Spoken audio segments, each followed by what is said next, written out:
I am honored to chat with Dr. Derek Shackleford today, and I don't say that lightly. He is featured on the sports mural that you may have heard about, and if not, well, you're going to see a lot more soon. Welcome, Derek. How are you? I'm great. Thank you for having me. It's a privilege to be here and to have this conversation. Well, I am privileged as well. So, you are an integral part of Frederick. You've been in this. Were you born and raised here? I was born here, and then we moved away, came back. So my mother is a lifelong Fredricktonian, so to speak. My father was in the military, so our family kind of moved around. My brothers, who are older than me, more so than I did, when I was younger, we moved back, and then I've been here in and out kind of ever since. So I Yes. have some ties here for sure. Yes, yes. So you are one of the, I think is it 250 athletes that are featured on this gigantic sports mural that Yemi is painting. And that is hopefully, I think when I talked to Chris, looks like, maybe within a year or so that is going to be up near Key Stadium.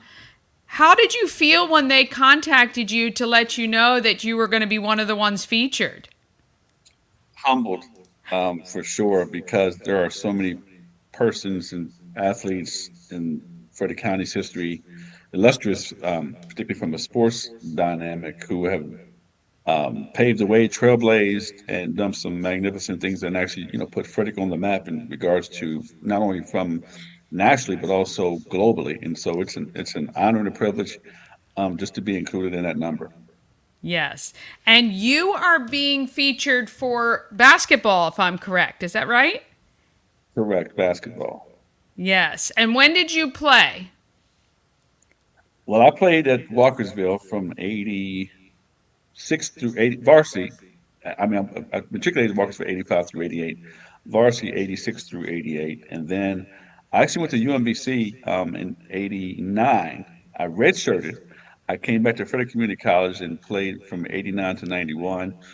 Was an All-American for 2 years, um, and then I went to George Mason University on a basketball scholarship, playing there. That's kind of my playing career. Then I played for local uh, professional basketball team that was here for a minute called the Frederick Flyers. I played with them for 2 years. I then coached at Frederick Community College and coached at Frederick High School. So basketball has been a integral part of my life, and taught me so many life lessons. And the relationships I have because of basketball, to this day, have been great and tremendous. Many of the persons who have influenced my life have come through basketball. Many relationships I have in regards to friendships, collegiate relationships have come through basketball.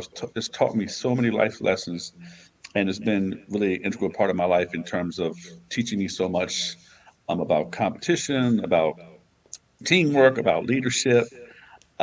It's been a value, to my life. Yeah, well, absolutely understandable. And do you have like a couple core memories that you can share of your basketball career, which I know spans quite a bit of time? But is there anything in particular over the years that you were just like, this is pretty cool? Probably in 1986. I was part of the varsity basketball team in Walkersville High School. We won a state championship. Walkersville at the time under Coach Dave Miller, who we have a great relationship in terms of mentor mentee, but more so in terms of a father son relationship, because me and his son Brian, we grew up together. So I was around the basketball program as a youngster. So I had an opportunity to see, to be around Coach for a number of years, and then to have that opportunity in '86, and then we went to the state playoffs at Coldfield House at the time. So I'm really going back, '86, '87, and '88. So for 3 years. But this relationships I had with the people and with the players, my teammates, during that time, just the relationships that I have with the coaches, and then I've tried to use that, when I've coached. I've tried to use some of the importance of relationships. And so when I coached at Frederick Community College and Frederick High School, relationships that I have to this day with players, watching them get married, watching them have children, watch them be successful in their careers, watch them in terms of even coaching dynamic. It's been phenomenal to watch and to be a part of that. You know, that influence in terms for them because coaches have influenced my life greatly. My teammates have influenced my life greatly, and so I've just tried to pass that on um, to the players I've coached previously. Yeah, well, not only have you given back in the coaching of some local athletes, but you're very involved in Frederick as a whole. How did your next, when you came back after college and all of that, the trajectory of where you are now, how did all of that come about? Um, my life is in terms for as a particularly in my youth days, and has to do with my parents who instilled in me or the importance of service and giving back to your community and realizing and recognizing that you stand on the shoulders of persons who have come before you, who have came before you, who have sacrificed and paved the way. And so that was has been instilled in me as a youngster. So life is about service, service to your community, service to each other. And so I've just tried to carry that on in many different areas, whether that be nonprofit sector, whether that be in terms of serving as a as an elected official. But for me, life is all about serving, and so I've really tried to emulate that as not only just a mission in life, but also just a life dynamic. Yeah, look, I mean, I think that, that's a wonderful thing that we can instill in our children to continue to give back to the area where they grew up, their local communities, and it just makes everything stronger here. What advice would you have to maybe a young basketball player coming up, maybe through middle school into high school? Do you have any tips for them on, how to kind of make the most of these opportunities? Well, I think uh, a life skill. And I mean by that is one is work hard, two is be nice to people. I mean, work hard, you have to put your time, you have to put your effort, you have to put your energy into it. You can't be afraid of failure. No, I think any successful person will be able to tell you who's achieved some success that they've had some failures, they've had some setbacks that you can't give up. And then the other part about that I think is, and just in terms of life, is just be nice to people. Work hard, be nice to people, and just realize that it's not a destination, but it's a journey, and enjoy the journey. Yeah, I mean, I agree. I think the be nice to people is is a big one, but the working hard and obviously, like you say, when you can support your community in some capacity and finding the things that are you're passionate about, I think it's great. It's great. Any aspirations, any big goals for the future this year or coming up soon? Good question. I think a person should always um, be in the methodology or mode of trying to achieve and or trying to achieve or trying to do more. I think that stretches your capacity, particularly as a leader, as a person. I have some goals, of course. Some of those are family related, some of those are collegiate related.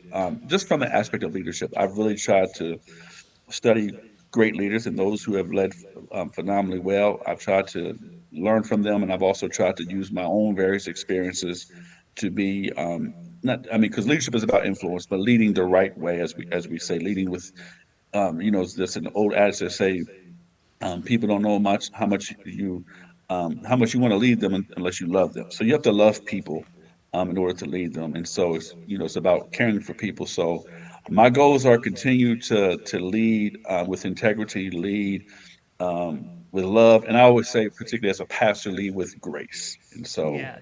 those are some principles that I try to live by. Um, I don't always I don't always meet that mark, so to speak, but I keep striving to do that.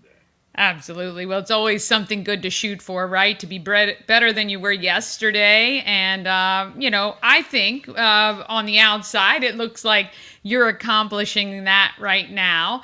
If there was one thing you wanted people of Frederick to know about you, what would that be? Oh wow. One thing that I care. I don't.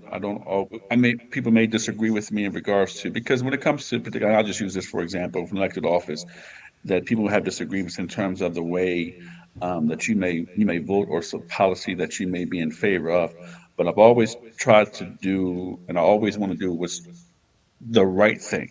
And so, looking at that, sometimes that right thing may not be popular, but I've always tried to do and want to do the right thing and try to do right by people. Yeah, I mean, I think you can't argue with that. You know, again, disagreeing on policy and things like that is one thing, but certainly understand the intent behind a person's reasons for things. I think makes things a little bit easier. So, look, we look forward to seeing you on the sports mural, and if you're in Frederick, you can go and support. I'll make sure the website is up, and hopefully there'll be a groundbreaking as far as construction starting in the next 12 months or so. I think it's going to be great. And again, appreciate your time. If there's ever anything we can do for you, please let me know.